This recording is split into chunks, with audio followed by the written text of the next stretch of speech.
ये क्या है, इनका प्रोडक्शन की अगर ये देख लें तो दोस्तों यूपी फर्स्ट आता है, ठीक है, सेकंड नंबर पे कौन आता है, एमपी आ जाता है, और थर्ड नंबर पे कौन आता है, पंजाब आ जाता है, ठीक है। आप इन सब चीजों को देखेंगे। फिर दोस्तों क्वेश्चन यहां से बहुत बार रिपीट हुआ है कि गेहूं की फसलों के जो रोग होते हैं, ठीक है, तो येलो रस्ट लग जाना, ब्राउन रस्ट लग जाना और ब्लैक रस्टिंग हो जाना, ठीक है। फिर दोस्तों एक क्या होता है, फंगल डिसीज भी इसको हो जाती है, जिसको हम लोग कवक के द्वारा दोस्तों यहाँ पे बोलते हैं दोस्तों करनाल बंट, क्या बोलते हैं दोस्तों, करनाल बंट इसको इंग्लिश में भी बोलेंगे, ठीक है। दोस्तों ये होता किसके द्वारा है, उस फंगस का नाम क्या है दोस्तों, टिलेटिया इंडिका, क्या बोलते हैं इसको, टिलेटिया इंडिका बोलते हैं दोस्तों, इंग्लिश में भी इसको टिलेटिया इंडिका बोलते हैं दोस्तों। ये क्या है, गेहूं के होने वाले रोग हैं। Hello everybody, this is me Altamas Mansuri and you are watching educator Altamas 2.0। दोस्तों आशा करता हूं आप सभी बहुत अच्छे होंगे और आपकी तैयारी बहुत ही शानदार तरीके से चल रही है। जैसा कि हमारी डेट तो क्लियर हो गई है कि 27 जुलाई को आप सभी लोगों का दोस्तों यहाँ पे पेपर संभावित हुआ है। सो मेरे प्यारे साथियों, हमारे पास टाइम जो है बहुत ज़्यादा लिमिटेड बचा हुआ है और दोस्तों हमें उन एरियाज पे अब ज़्यादा फोकस करना है जहाँ से दोस्तों क्वेश्चन बार बार रिपीट होते रहते हैं। और जैसे कि दोस्तों आपने देखा होगा यूपीपीसीएस के प्री में, ठीक है, यूपीपीसीएस के प्री में जो इस बार रिसेंट में हुआ है, तो वहाँ पे दोस्तों देखा गया है कि पेपर के जो पैटर्न है उसमें बहुत सारे चेंजेस किए गए हैं। दोस्तों मेरे पास बहुत सारे ऐसे कमेंट रहता है जिसमें सबसे ज़्यादा ज्योग्राफी को लेकर के डाउट रहता है कि सर मुझे ज्योग्राफी वीक है, कि सर समझ में नहीं आ रही, सर कैसे लर्न करें, कैसे तैयार करें। सो मेरे प्यारे साथियों, आपकी सभी चीज़ों को ध्यान में रख करके यहाँ पे जो चीज़ चलाई जा रही है, ठीक है, उसका कोई तोड़ नहीं है दोस्तों। आप पूरी यूट्यूब पे सर्च करेंगे, आपको ऐसा कंटेंट नहीं मिलेगा, इस चीज़ का मैं गारंटी देता हूँ आपको। सो मेरे प्यारे साथियों, यहाँ पे आप देखेंगे कि कैसे क्वेश्चन का ऑपरेशन किया जाता है दोस्तों। और जो लोग बहुत कम टाइम में सिलेक्शन लेते हैं, कम पढ़ करके दोस्तों सिलेक्शन लेने वाले लोगों की स्ट्रैटेजी यही होती है। तो आप देखिए, वीडियो को आखिरी तक जरूर देखिएगा, आपको सब कुछ पता चल जाएगा कि हाँ, this is the right way to do study. So दोस्तों यहाँ पे जैसे क्वेश्चन दे रखा है, ठीक है, कि गंगा के निचले मैदान में, ठीक है, यहाँ क्या दे रखा है क्वेश्चन, गंगा के निचले मैदान की यह विशेषता है कि यहाँ वर्ष भर क्या रहता है, वर्ष भर, ठीक है, उच्च जलवायु तापमान, क्या, ठीक है, वर्ष भर दोस्तों यहाँ पे जलवायु उच्च तापमान के साथ, ठीक है, वर्ष भर जलवायु उच्च तापमान, ठीक है, यहाँ पे जो टेम्परेचर रहता है, जो ये टेम्परेचर है, ठीक है, वो हमेशा यहाँ पे क्या रहता है, उच्च रहता है, ठीक, हाई रहता है। इसके साथ ही आर्द्र बनी रहती है, ठीक है, क्या बनी रहती है, मतलब वहाँ पे ह्यूमिडिटी बनी रहती है दोस्तों, ठीक है, टेम्परेचर बढ़ा रहता है और आर्द्रता वहां पे मेंटेन रहती है, ठीक है। अब दोस्तों यहाँ पे क्वेश्चन को तोड़ा गया है, अब देखेंगे, अब यहाँ पे धीरे धीरे एक एक चीज को कवर कर लिया जाएगा। इस क्षेत्र के लिए निम्नलिखित फसलों के युग्मों में से कौन सा युग्म सबसे उपयुक्त है। युग्म का मतलब क्या है, ऐसे कौन सी फसलों का पेयर्स है, ठीक है दोस्तों, जो इस रीजन में क्या होता है, सबसे ज्यादा प्रोड्यूस किया जाता है, उगाया जाता है। सो मेरे प्यारे साथियों, ऑप्शन दे रखा है धान और कपास, गेहूं और जूट, धान और जूट, गेहूं और कपास, ठीक है। सो मेरे प्यारे साथियों, इस क्वेश्चन को टैकल करने के लिए दोस्तों इन सभी फसलों के बारे में आपको पता होना चाहिए कि कौन सी फसल किस रीजन में उगती है। दोस्तों यहाँ पे आपको ये भी पता होना चाहिए कि कौन सी खरीफ की फसल है, कौन सी रबी की फसल है दोस्तों, उनको उगने के लिए कितना टेम्परेचर होता है, ठीक है, उनके लिए कितनी वर्षा की आवश्यकता होती है, कितनी रेनफॉल की आवश्यकता होती है, किस माह में बोया जाता है और किस माह में काटा जाता है दोस्तों, ये सभी चीज़ें यहाँ पे डिस्कस होनी चाहिए दोस्तों। जब ये चीज़ें पता होंगी तब जाकर के आप इस चीज़ को समझ पाएंगे कि ये क्वेश्चन में देखो आपको पहले ही बता रखा है कि जो इंडो गैंजेटिक रीजन है, गंगा का जो निचली क्षेत्र है, ठीक है, वहां पे दोस्तों क्या है, टेम्परेचर हाई है और ह्यूमिडिटी क्या है, अधिक है। तो दोस्तों इस टाइप के क्वेश्चन को अटेंड करने के लिए यहाँ पे कुछ कॉन्सेप्चुअल चीजें हैं, आप उसको पहले देख लें, तब आप यहाँ पे क्वेश्चन को आएंगे और देखेंगे कि आपसे क्वेश्चन बन गया। तो चलिए शुरू करते हैं। सो मेरे प्यारे साथियों, सबसे पहले हम यहाँ पे समझते हैं गंगा का जो निचला क्षेत्र है, ठीक है, लोअर गैंजेटिक प्लेन, ठीक है, गंगा का जो निचला मैदान है दोस्तों, यहाँ पे क्लाइमेट कैसा होता है दोस्तों, यहाँ पे ह्यूमिडिटी ज्यादा होती है, मतलब यहाँ पे आर्द्रता जो है, वो नमी जो है वो ज्यादा बनी रहती है। टेम्परेचर दोस्तों यहाँ पे क्या रहता है, उच्च रहता है, उच्च टेम्परेचर होता है, हाई टेम्परेचर होता है थ्रू आउट द ईयर, ठीक, पूरे साल दोस्तों यहाँ पे टेम्परेचर ऊंचा ही देखा जाता है दोस्तों। आप दोस्तों यहाँ पे देखेंगे कि जो राइस है, ठीक है, चावल की जो खेती है, जूट की जो खेती है दोस्तों, इसको अधिक पानी की आवश्यकता होती है दोस्तों, और उच्च तापमान की क्या होती है, आवश्यकता होती है। आपने देखा होगा कि जब राइस की खेती जब होती है तो दोस्तों उस टाइम बारिश बहुत ज्यादा हो जा रही है, बारिश बहुत ज्यादा होती है, सबसे पहले क्या करते हैं, बेड़ लगाई जाती है दोस्तों, उसके बाद उसका पौधा निकाल करके उसका रोपण किया जाता है, ठीक है। तो दोस्तों बारिश की आवश्यकता होती है, और बारिश अगर नहीं होती तो दोस्तों लोग क्या करते हैं, बोरवेल के माध्यम से दोस्तों, सबमर्सिबल के माध्यम से दोस्तों पानी पहुंचाते हैं। तो दोस्तों राइस और जूट के लिए क्या है, ये फसल सुटेबल है। अब दोस्तों राइस आ गया है, जूट आ गया, तो हम इनकी भी डिटेलिंग करेंगे कि ये राइस और जूट की फसल जो होती है, ये किस टाइप की फसल होती है और उसको क्या क्या चीजें चाहिए होती हैं, ठीक है। अब दोस्तों ये जो राइस है और जो जूट है दोस्तों, इसको उगाने के लिए दोस्तों वार्म टेम्परेचर चाहिए होता है। वार्म मतलब दोस्तों, वार्म का मतलब दोस्तों क्या होता है कि थोड़ा सा गर्म टेम्परेचर चाहिए होता है, ह्यूमिड क्लाइमेट चाहिए होता है दोस्तों, हाई रेनफॉल चाहिए होती है दोस्तों, मैंने जैसे बताया। और दोस्तों सबसे बड़ी बात जो है, इसको उगाने के लिए एल्यूवियल सॉइल चाहिए होती है दोस्तों, जिसको हम लोग बोलते हैं जलोढ़ मृदा। क्या बोलते हैं दोस्तों, जलोढ़ मृदा बोलते हैं दोस्तों, क्या बोलते हैं, जलोढ़ मृदा बोलते हैं। अब यहाँ पे आगे देखेंगे, जो व्हीट है, गेहूं, ठीक है, ये दोस्तों कैसी है, एक विंटर क्रॉप है। आपको पता है कि जो आपने देखा होगा गेहूं की जब बुआई की जाती है दोस्तों, उस टाइम जाड़े चल रहे होते हैं, जैसे कि अभी होली का टाइम पीरियड आ गया है, तो गेहूं की फसल काटने का का टाइम आ गया है, तो इसका मतलब क्या है कि अब गेहूं की फसल पक चुकी है, ठीक है। तो दोस्तों इसको बुआई कब की जाती है, ठंडे रीजन में किया जाता है, ठीक है, ठंडे मानसून में किया जाता है, मतलब विंटर क्रॉप चाहिए, ठीक है। और दोस्तों सूखा क्षेत्र चाहिए होता है, सूखा मतलब कि ज्यादा बारिश नहीं चाहिए, इसके बारे में अभी हम डिटेलिंग करेंगे, ठीक है। अब दोस्तों जो कॉटन की जो खेती होती है दोस्तों, उसको उगाने के लिए दोस्तों कैसा चाहिए होता है, ड्रायर रीजन चाहिए होता है, शुष्क क्षेत्र चाहिए होता है। दोस्तों आप मेरी बात को समझने की कोशिश कर रहे हैं, ठीक है। तो दोस्तों आपको ये सब चीजें डिटेलिंग से पता होनी चाहिए, क्योंकि दोस्तों पैटर्न चेंज हो रहा है, दोस्तों एग्जामिनर है वो क्वेश्चन को डिटेलिंग से बना रहे हैं, तो दोस्तों आपको ये चीजें डीप में पता होनी चाहिए, ठीक है, क्योंकि आप एक अधिकारी बनने जा रहे हैं, और अधिकारी बनने के लिए दोस्तों यहाँ पे आपको अच्छा ज्ञान होना आवश्यक है। अब दोस्तों बात यहाँ पे आ गई है कि इस प्लेन में हम लोग ये उगाते हैं। अब यहाँ पे थोड़ी चीजें और देख लें, ठीक है, कि जो निचले गंगा का मैदान है, दोस्तों जो निचला गंगा मैदान है, ठीक है, जो लोअर गैंजेटिक रीजन है दोस्तों, इसमें और क्या होता है, आर्द्र जलवायु होती है, ठीक है, मतलब कि यहाँ पे ह्यूमिड रीजन होता है, ठीक है, ह्यूमिड क्लाइमेट होता है दोस्तों, हाई टेम्परेचर चाहिए, उच्च तापमान होता है दोस्तों, पर्णपाती वन पाए जाते हैं यहाँ पे दोस्तों। कैसे वन पाए जाते हैं, पर्णपाती वन पाए जाते हैं दोस्तों। रॉयल बंगाल टाइगर भी यहाँ पे देखने को मिलता है दोस्तों, मैंग्रोव रीजन भी दोस्तों यहाँ पे देखने को मिल जाता है, और एलुवियल सॉइल अधिकतम यहाँ पे देखने को मिल जाती है, कहाँ पे, लोअर गैंजेटिक रीजन में, निचले गंगे के मैदान में दोस्तों, यहाँ पे ये सारी चीजें देखने को मिल जाती हैं दोस्तों। अगर आपको कॉन्सेप्ट के ऊपर क्वेश्चन पूछेगा तो दोस्तों ऑप्शन में इस टाइप के पॉइंट्स को डाल देगा, उसमें कोई गलत कर देगा और दोस्तों आपसे पूछेगा, तो आपको ये सारी चीजें पता होनी चाहिए, ठीक है। अब दोस्तों अगर हम बात कर लेते हैं कि जो लोअर गैंजेटिक रीजन है, इनकी बाउंड्रीज कहाँ कहाँ तक की है, तो दोस्तों आप नॉर्थ में अगर देखेंगे तो उत्तर में दार्जिलिंग के हिमालय तक की दोस्तों इसका एक्सपेंशन दिखा गया है। अगर हम साउथ में इसको देखेंगे तो बे ऑफ बंगाल तक की दोस्तों ये क्या है, एक्सटेंड है। अगर आप वेस्ट में देखेंगे तो छोटा नागपुर का पठार की उच्च भूमि तक की दोस्तों क्या है, ये एक्सपेंडेड है। अगर हम ईस्ट की बात कर लें, पूर्व की तरह देख ले, तो दोस्तों बांग्लादेश की सीमाओं तक की क्या है, इंडो गैंजेटिक रीजन दोस्तों यहाँ पे देखा जाता है, और जिसको हम लोग लोअर गैंजेटिक रीजन से भी हम यहाँ पे जानते हैं, ठीक है। हम लोगों ने इतना दोस्तों समझ लिया है, तो अब हमें थोड़ी सी चीज और जानी चाहिए। इतना देखा है तो यहाँ पे हमें थोड़ा सा राइस के बारे में, जूट के बारे में, गेहूं के बारे में, कॉटन कपास के बारे में थोड़ा सा और डिटेल से यहाँ पे जानने की आवश्यकता है। तो चलिए शुरू करते हैं। सो मेरे प्यारे साथियों, हम बात कर लेते हैं चावल की फसल के बारे में। तो दोस्तों सबसे पहले देखेंगे चावल किसकी फसल है, खरीफ की फसल है। कौन सी फसल है, खरीफ की फसल है। इसको दोस्तों उगाने के लिए एवरेज टेंपरेचर कितना चाहिए होता है, 14 डिग्री टेंपरेचर चाहिए होता है। रेनफॉल कितनी चाहिए होती है दोस्तों, 140 से 150 सेंटीमीटर रेनफॉल चाहिए होती है दोस्तों। कभी कभी क्वेश्चन इस तरह से पूछ लेता है ऑप्शन में कि चावल की फसल को उगाने के लिए निम्नलिखित में से कौन कौन सी शर्तें आवश्यकताएं होती हैं, कौन कौन सी चीजें आवश्यक होती हैं, ठीक है। तो आपको ये सारे फैक्ट पता होनी चाहिए दोस्तों। कम वर्षा की दशा में अगर रेनफॉल कम हो रही है तो दोस्तों हमें क्या करना पड़ता है, ठीक है, सिंचाई भी करना पड़ता है दोस्तों, बोरवेल के माध्यम से, ठीक है। देश के कुल उत्पादन का 50% दोस्तों जो चावल है, जो राइस है, जो पैडी है दोस्तों, उसको वेस्ट बंगाल में, उत्तर प्रदेश में, पंजाब में और आंध्र प्रदेश में दोस्तों उगाया जाता है दोस्तों, उगाया जाता है, ठीक है दोस्तों। चावल का कटोरा, ठीक, चावल का कटोरा दोस्तों कृष्णा गोदावरी डेल्टा को बोलते हैं। किसको बोलते हैं दोस्तों, कृष्णा गोदावरी डेल्टा को हम लोग क्या बोलते हैं, चावल का कटोरा दोस्तों। ये कहां पे है, आंध्र प्रदेश और तेलंगाना का रीजन है दोस्तों। कौन सा रीजन है, आंध्र प्रदेश और तेलंगाना का रीजन है, ठीक है। अब हम यहाँ पे देखेंगे कि ईस्टर्न घाट में दोस्तों क्या होता है, मैक्सिमम यहाँ पे चावल की खेती की जाती है, क्योंकि दोस्तों यहाँ पे क्या है, नदी घाटियां हैं, ठीक है। अब दोस्तों वेस्टर्न घाट की तुलना में दोस्तों यहाँ पे क्या है, वेस्टर्न घाट में देखेंगे मिनिमम खेती होती है। क्यों, क्योंकि दोस्तों वहां पे नदी घाटियां ज्यादा नहीं है। तो दोस्तों अलग तरीके से अगर पूछना चाहेगा तो दोस्तों यहाँ पे घाट देकर के पूछ लेगा कि पश्चिमी घाट या पूर्वी घाट। तो आप यहाँ पे क्या ऑप्शन करेंगे, तो दोस्तों सही ऑप्शन क्या होगा, ईस्टर्न घाट में क्या होता है, मैक्सिमम राइस प्रोडक्शन होता है, ठीक है।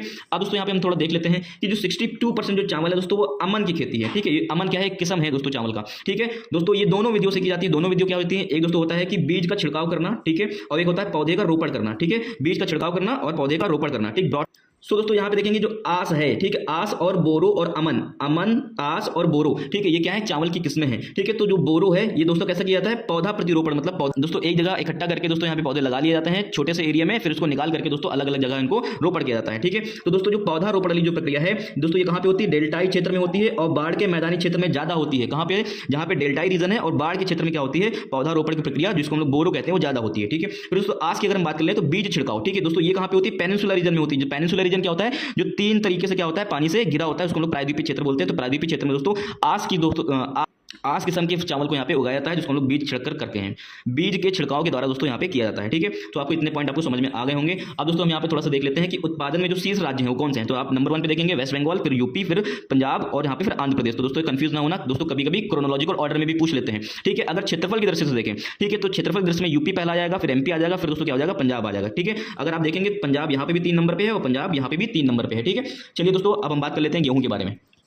सो मेरे प्यारे साथियों, हम बात कर लेते हैं गेहूं के बारे में, ठीक है। गेहूं कौन सी फसल है, एक रबी की फसल है, दूसरा प्रमुख अनाज है, ठीक है। इंडिया का क्या है, ये दूसरा प्रमुख अनाज है। इंडिया विश्व का 13%, ठीक है, चाइना के बाद दोस्तों विश्व का 13% क्या कर लेता है, अकेला उगा लेता है दोस्तों। इसके लिए कैसा चाहिए होता है, मध्यम तापमान चाहिए होता है, मतलब बहुत ज्यादा टेंपरेचर नहीं चाहिए होता है, मध्यम वर्षा चाहिए होती है, ना ही बहुत ज्यादा ना ही बहुत कम, ठीक है दोस्तों। कटाई के समय इसको क्या चाहिए होती है, तेज धूप चाहिए होती है दोस्तों। अभी आप देख रहे हैं होली के टाइम पीरियड में दोस्तों, यहाँ पे दोस्तों आप देखेंगे गेहूं की कटाई चालू हो रही है, कहीं कहीं हो भी रही है, कहीं कहीं होने वाली है। तो दोस्तों आप देख रहे हैं कि गेहूं को फसल को पकने के लिए दोस्तों यहाँ पे टेंपरेचर टेम्परेचर थोड़ा ज़्यादा चाहिए होता है, ठीक है। तो यहाँ पे देखेंगे कि बोते समय दोस्तों 10 से 15 डिग्री टेम्परेचर चाहिए होता है और काटते समय 10 से 25 डिग्री टेम्परेचर चाहिए होता है, ठीक है। इसको दोस्तों वर्षा कितनी चाहिए, 80 सेंटीमीटर वर्षा चाहिए, जबकि दोस्तों चावल के लिए कितना था, 140 से 150 सेंटीमीटर था, ठीक है। इसको दोस्तों मैक्सिमम उगाया जाता है इंडिया के ग्रेट प्लेन में, मतलब कि भारत के विशाल मैदानी क्षेत्र में दोस्तों क्या किया जाता है, इसको उगाया जाता है। दोस्तों इसको उगाने के लिए दोस्तों एलुवियल सॉइल क्या है, परफेक्ट है। क्या है, एलुवियल सॉइल परफेक्ट है। दोस्तों आप देखेंगे 85% जो गेहूं है दोस्तों उत्तर मध्य भाग में उगाया जाता है। उत्तर मध्य भाग का मतलब क्या है कि यूपी, ठीक है, और एमपी और वेस्ट बंगाल, ठीक है। ये क्या है, इनका प्रोडक्शन की अगर ये देख लें तो दोस्तों यूपी फर्स्ट आता है, ठीक है। सेकंड नंबर पे कौन आता है, एमपी आता है, और थर्ड नंबर पे कौन आता है, पंजाब आ जाता है, ठीक है। आप इन चीजों को देखेंगे। फिर दोस्तों क्वेश्चन यहां से बहुत बार रिपीट हुआ है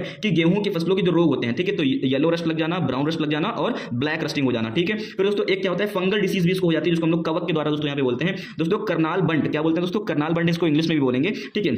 दोस्तों ये होता किसके द्वारा है, उस फंगस का नाम क्या है दोस्तों, टिलेटिया इंडिका। क्या बोलते हैं इसको, टिलेटिया इंडिका बोलते हैं दोस्तों, इंग्लिश में भी इसको टिलेटिया इंडिका बोलते हैं दोस्तों। ये क्या है, गेहूं के होने वाले रोग हैं।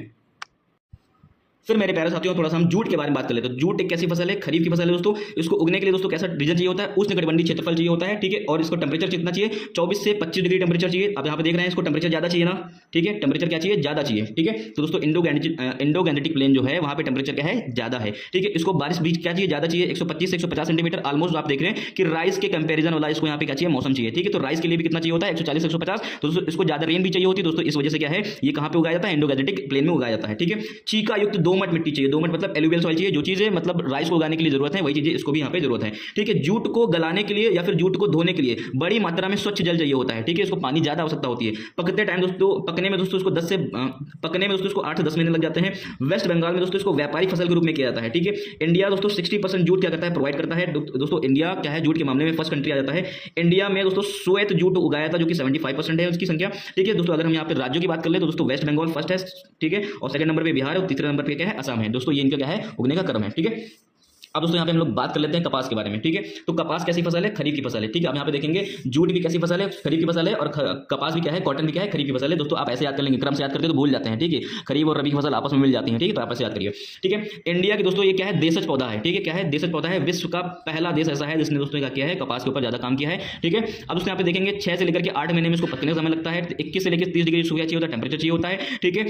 21 से लेकर 30 डिग्री टेम्परेचर चाहिए होता है, मतलब टेम्परेचर ज्यादा चाहिए होता है, लेकिन उसको दोस्तों बारिश ज्यादा नहीं चाहिए, 50 से 75 सेंटीमीटर ही रेंज चाहिए, ठीक है। जब इसके फूल उगते हैं तो दोस्तों उस टाइम में क्लाउड फॉर्मेशन नहीं होना चाहिए, नो क्लाउड, बादल रहित आसमान होनी चाहिए, ठीक है। उसको उगाने के लिए कौन सी फसल होती है दोस्तों, ब्लैक सॉइल होती है दोस्तों। मैक्सिमम जो कॉटन उगता है दोस्तों आप देखेंगे महाराष्ट्र में इसको क्या बोलते हैं, व्हाइट गोल्ड के नाम से जाना जाता है, ठीक है। श्यामली, ठीक है, श्यामली, सुजाता और सुविन दोस्तों इसकी क्या है, किस्में हैं, ठीक है। प्रोडक्शन की अगर बात कर ले तो दोस्तों महाराष्ट्र फर्स्ट है, गुजरात क्या है, सेकंड है, और तीसरे नंबर पे कौन सा आएगा, यहाँ पे तेलंगाना आ जाएगा। अगर हम इसके 4 प्रमुख क्षेत्र की बात कर लें कि सबसे ज्यादा यहाँ पे किस क्षेत्र में उगाया था, तो गुजरात के सौराष्ट्र वाला रीजन हो गया, दक्कन के प्लेट्यू रीजन हो गया, दक्कन के पठार जिसको बोलते हैं, ठीक है। कर्नाटक में दोस्तों उत्तरी क्षेत्र हो गया, और आंध्र प्रदेश में दोस्तों क्या हो गया, वेस्टर्न रीजन हो गया, पश्चिमी क्षेत्र हो गया, और दोस्तों पंजाब में, हरियाणा में, और दोस्तों यूपी के पश्चिमी क्षेत्र में भी दोस्तों यहाँ पे कपास की खेती की जाती है। आई होप आपको दोस्तों यहाँ पे समझ में आ गया होगा। आपने देखा कि दोस्तों एक क्वेश्चन के माध्यम से, ठीक है, एक क्वेश्चन के माध्यम से दोस्तों क्या के माध्यम से दोस्तों आपने इतनी सारी इंफॉर्मेशन गेन कर ली दोस्तों। ये आपके लिए बहुत ज्यादा सुटेबल है, बहुत ज्यादा हेल्पफुल है दोस्तों। इस तरीके से आप पढ़ाई करेंगे तो दोस्तों 1 महीने के अंदर अंदर दोस्तों आप अपना सिलेबस भी खत्म कर लेंगे, और दोस्तों आप भूलेंगे भी नहीं, क्योंकि जब एग्जाम में जाएंगे तो आपको लगेगा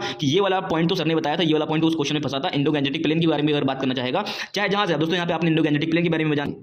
सो मेरे प्यारे साथियों, आपने देखा कि आपने एक क्वेश्चन के माध्यम से इतनी सारी इन्फॉर्मेशन गेन कर ली। मतलब आपने यहाँ पे इंडो गैंजेटिक प्लेन के बारे में देख लिया, ठीक है, जहाँ पे टेम्परेचर ज्यादा है, ठीक है, ह्यूमिडिटी क्या है, ज्यादा है दोस्तों, आपने ये भी समझ लिया। इंडो गैंजेटिक प्लेन की विशेषताएं क्या होती हैं, आपने ये भी समझ लिया। धान की खेती दोस्तों कैसे होती, कहाँ होती, कितनी होती, क्या क्या आवश्यकताएं होती हैं। कपास के बारे में भी जान लिया दोस्तों, गेहूं के बारे में भी जान लिया, जूट के बारे में भी जान लिया दोस्तों। आपने एक क्वेश्चन के माध्यम से दोस्तों देखा, इसका आपने दोस्तों आपने नोटिस किया होगा कि यहाँ पे एक क्वेश्चन के माध्यम से, एक क्वेश्चन का ऑपरेशन करके दोस्तों हमने इनकी सारी चीजें दोस्तों सारी चीजें क्या कर दी गई, इसकी खत्म कर दी गई। आई होप आपको दोस्तों ये वीडियो बहुत अच्छा लगा होगा दोस्तों। आप दोस्तों हमें ज्वाइन कर सकते हैं, और चैनल पे नए हो तो चैनल को सब्सक्राइब भी कर लीजिए। वीडियो में कमेंट करके जरूर बताएं दोस्तों, और कमेंट करके जरूर बताएं। और हाँ, आपके लिए मैं काफी एफर्ट लगा रहा हूं, तो वीडियो को लाइक करना ना भूलें, ठीक है दोस्तों। पेपर तक की आपको पूरा साथ दिया जाएगा दोस्तों। इसी तरीके से कम टाइम में दोस्तों ज्यादा से ज्यादा आपको यहाँ पे मैक्सिमम आउटपुट हम देंगे। जैसे कि आपने देखा कि हमने यहाँ पे क्वेश्चन के माध्यम से, किसके माध्यम से, क्वेश्चन के माध्यम से यहाँ पे पूरी चीजें यहाँ पे क्या करनी है, ठीक है, सिलेबस को यहाँ पे खत्म करने की कोशिश कर रहे हैं, ठीक है। एक एक फैक्ट को यहाँ पे डिस्कस कर लेंगे दोस्तों। हमें पता है कि जो टॉपर्स लोग होते हैं, ठीक है, जो टॉपर्स लोग होते हैं वो हमेशा क्या करते हैं, इसी तरह पीवाईक्यूज का क्या करते हैं दोस्तों, एनालिसिस करते हैं और इनकी डिटेलिंग कर लेते हैं, और दोस्तों वही एग्जाम में करके आ जाते हैं, और दोस्तों उनकी कट ऑफ हमेशा क्या हो जाती है, क्लियर हो जाती है, ठीक है। और उनकी कट ऑफ हमेशा क्या हो जाती है, क्लियर हो जाती है। तो दोस्तों हम यहाँ पे क्या कर रहे हैं, दोस्तों हम यहाँ पे कर ये चीज़ रहे हैं कि आपकी डिटेलिंग कर रहे हैं। डिटेलिंग का मतलब क्या है कि आपको पढ़ने का तरीका सच में अभी तक नहीं पता है, ठीक है। आप मुझे नहीं पता कि कैसे पढ़ रहे हैं, ठीक है, आप किस टाइप से तैयारी कर रहे हैं, तो लेकिन आपको यहाँ पे इस तरह से तैयारी करने की आवश्यकता, लेकिन दोस्तों आपको यहाँ पे इस तरीके से तैयारी करने की आवश्यकता है अगर आपको सच में सिलेक्शन चाहिए। बाकी भाई पढ़ तो सभी लोग रहे हैं, सभी के पास सारी बुकें हैं, ठीक है, घटना चक्र है, लूसेंट है, सबके पास सब कुछ है, लेकिन यहाँ पे कुछ ही लोग का सिलेक्शन हो रहा है। तो दोस्तों यहाँ पे इस वजह से हो रहा है क्योंकि दोस्तों यहाँ पे क्वेश्चन करना एक अलग चीज़ है और नॉलेज होना क्या है एक अलग चीज़ है, ठीक है। तो दोस्तों दोनों के बीच में तालमेल कैसे बिठाते हैं दोस्तों हम यहाँ पे आपको दिखा रहे हैं, आपको बता रहे हैं कि यहाँ पे क्वेश्चन कैसे करते हैं, ठीक है। दोस्तों हम लोग यहाँ पे क्या कर रहे हैं, इसी तरह तो हम लोगों ने क्या कर रहे हैं, इन्हीं तरह क्वेश्चन को लेकर के, ठीक है। अब जैसे यहाँ पे क्या है, इसी तरह क्वेश्चन को लेकर के यहाँ पे क्या करें, पूरा सिलेबस खत्म कर देंगे। क्या कर देंगे, पूरा सिलेबस खत्म कर देंगे मार्च तक की। कब तक कर देंगे दोस्तों, मार्च तक की कर देंगे दोस्तों। जिसको भी इस टाइप की वीडियोस चाहिए दोस्तों, हमारा एक पेड ग्रुप है जिसकी फीस दोस्तों मंथली कितनी है, 150 रुपये है दोस्तों। हमें पता है कि हमारे एग्जाम में ऑलमोस्ट 3 महीने बचे हुए हैं, तो दोस्तों हम यहाँ पे वन टाइम पेमेंट ले रहे हैं आपसे, क्या ले रहे हैं, 500 रुपये ले रहे हैं, ठीक है। दूसरी चीज़ आपको यहाँ पे क्या है, इस टाइप से सारे क्वेश्चन के माध्यम से पूरी तैयारी, पूरा सिलेबस खत्म किया जाएगा, जिसमें दोस्तों यहाँ पे ज्योग्राफी के ऊपर, ठीक है, और हिस्ट्री के ऊपर, ठीक है, और यहाँ पे साइंस के ऊपर और पॉलिटी के ऊपर और दोस्तों करंट अफेयर के ऊपर विशेष ध्यान दिया जा रहा है। क्या दिया जा रहा है, विशेष ध्यान दिया जा रहा है। और साथ ही साथ क्या दोस्तों आपके पास हमें पता है सभी प्रकार की घटना चक्र हैं, ठीक है, करीबन 8 किताब है घटना चक्र की जो कि आपके पास है, लेकिन दोस्तों उसके शॉर्ट नोट्स आपके पास नहीं है। क्या शॉर्ट नोट्स आपके पास नहीं है। और दोस्तों पेपर जब देने जाएंगे तो आपको पता है कि पेपर के पहले आपको पूरा रिवाइज करना होता है, लेकिन आप दोस्तों अब इतना टाइम बचा नहीं है कि आप शॉर्ट नोट्स बना पाएंगे। तो दोस्तों हम यहाँ पे आपको इस पेड ग्रुप में आपको सारी एक एक चैप्टर का एक एक टॉपिक वाइज यहाँ पे क्या कर रहे हैं, शॉर्ट नोट्स दिला रहे हैं, इसमें एक भी चीज़ क्या कर रहे हैं, मिस नहीं की गई है और वन लाइनर के फॉर्म में है दोस्तों। सभी बुक्स को यहाँ पे क्या किया गया है, 20-20, 30-30 पन्नों में क्या कर दी गई, खत्म कर दी गई, जो कि आपके रिवीजन पर्पस के लिए बहुत ज़्यादा नेसेसरी है। फिर दोस्तों तीसरी चीज़ हम यहाँ पे ये कर रहे हैं कि आपको रेगुलर 100 क्वेश्चन की क्विज करा रहे हैं। दोस्तों ग्रुप हमारा 4 मार्च से स्टार्ट हो गया था, जिसमें ऑलमोस्ट अभी तक यहाँ पे 800 से लेकर के 1000 क्वेश्चन तक की क्या हो गया यहाँ पे डिस्कस हो चुके हैं, ठीक है। उसके बाद दोस्तों हमारा टारगेट है कि हमें 8 से 9000 क्वेश्चन यहाँ पे क्या करेंगे दोस्तों, करके जाएंगे, क्योंकि हमें पता है कि क्वेश्चन प्रैक्टिस करना is a very essential part of the preparation. क्योंकि दोस्तों हमें पता है कि आपने अगर 5000 क्वेश्चन किए हैं और किसी व्यक्ति ने अगर 10,000 क्वेश्चन किए हैं तो दोस्तों सिलेक्शन किसका होगा आप खुद सोच के देखिए। आप 5000 सिचुएशन को देखे हैं दोस्तों, उसने 10,000 सिचुएशन को देखा, डैम श्योर इसका होगा। दोस्तों हमारा टारगेट है कि 8 से 9000 क्वेश्चन यहाँ पे क्या करेंगे, आपको प्रैक्टिस कराएंगे, जो कि आपकी तैयारी को क्या देगा, बूस्ट देगा और आपकी एक्यूरेसी रेट को क्या करेगा, हिट करेगा और अच्छा करेगा। फिर दोस्तों यहाँ पे एक चीज़ और आ जाती है चैलेंजिंग है, जो कि करंट अफेयर है। करंट अफेयर दोस्तों लोगों को पता नहीं रहता है कि कहाँ से कितना पढ़ना है। दोस्तों इस ग्रुप में हम यहाँ पे क्या कर रहे हैं, आपको करंट अफेयर का भी एक स्ट्रेटेजिक वीडियो दे रहे हैं कि जो ऑथेंटिक है आपको इतना ही पढ़ना है। आपको इस पे वीडियो के माध्यम से साथ साथ में क्या कर रहे हैं, आपको सारी पीडीएफ भी दे रहे हैं, ठीक है। और दोस्तों जितना भी यहाँ पे रिकॉर्डेड लेक्चर आता है उसके तुरंत बाद क्या हो जाती है, सारी पीडीएफ आ जाती है दोस्तों। उसके बाद क्या होता है, कुछ हो जाता है। तो दोस्तों यहाँ पे तैयारी को बूस्ट कैसे मिलेगा कि पहले वीडियो के माध्यम से आप कॉन्सेप्ट को समझेंगे कम टाइम में, फिर उसको कॉन्सेप्ट को समझेंगे कम टाइम में और उसके बाद वीडियो के माध्यम से कॉन्सेप्ट को समझेंगे और उसके बाद जाकर के दोस्तों पीडीएफ से क्या करेंगे, आप रिवाइज करेंगे और दोस्तों क्विज के माध्यम से क्या करेंगे, आप अपनी एक्यूरेसी को चेक करेंगे कि जो आपने वीडियो में देखा और पीडीएफ में जो रिवाइज किया, क्या वो क्विज के माध्यम से क्या हो रहा है, परफेक्ट हो रहा है कि नहीं हो रहा है। दोस्तों ये हमारी स्ट्रैटेजी है। इसके दोस्तों हमें दोस्तों करीबन दोस्तों 10 दिनों में ऑलमोस्ट 200 लोगों ने क्या कर लिया है, इसको ज्वाइन कर लिया है दोस्तों। दिस इज वेरी इफेक्टिव, क्योंकि दोस्तों हमें पता है कि घटना चक्र की एक जो किताब आती है वो कितने की आती है, हिस्ट्री की 590 रुपये की आती है, केवल एक किताब आपको मिल रही है। और यहाँ पर दोस्तों हम लोग आपको 500 रुपये में इतनी सारी चीज़ें करके दे रहे हैं, जो कि आपके पेपर को क्रैक करने में एक बहुत ही ज़्यादा महत्वपूर्ण भूमिका निभाएगा। आशा करता हूं आपको मेरी सारी बातें समझ में आ रही होंगी। तो दोस्तों जिसने भी जो भी लोग एक्साइटेड है, जिनकी तैयारी कमजोर है, जिसने अभी तक कुछ नहीं पढ़ा है, वर्किंग है, ठीक है, हाउसवाइफ है, कुछ भी है, ठीक है दोस्तों, हम यहाँ पे आपके सिलेबस को मार्च के लास्ट तक की खींचने की पूरी कोशिश कर रहे हैं, पूरी कोशिश कर रहे हैं। फिर दोस्तों अप्रैल और मई और जून, ठीक है, उस अप्रैल मई और दोस्तों अप्रैल मई दोस्तों हम लोग क्या करेंगे, यहाँ पे पेपर का रिवीजन करेंगे। अप्रैल में दोस्तों अप्रैल और मई में दोस्तों हम लोग क्या करेंगे, सिर्फ रिवीजन करेंगे और दोस्तों प्रैक्टिस करेंगे, रिवीजन प्रैक्टिस। दोस्तों हमें पता है कि revision is the key of the success, ठीक है। तो दोस्तों यहाँ पे हमारी ये सारी चीजें चल रही है, ये सारा इनिशिएटिव जो कि आपको सिर्फ 500 रुपये मिल रहा है, ठीक है। आशा करता हूँ आपको सारी बातें मेरी समझ में आई हैं, ठीक है। तो आप दोस्तों इस ग्रुप का पार्ट बने और दोस्तों अपनी तैयारी को और ज़्यादा इनहेंस करें। ये मैं आपको गारंटी दे रहा हूँ कि जो चीज़ें मैं दूंगा वो ऑथेंटिक होंगी, रेलेवेंट होगी, जैसे आपने वीडियो में देखा है, ठीक है दोस्तों। जल्दी मिलते हैं आपको नेक्स्ट वीडियो में। Thank you so much for watching this video.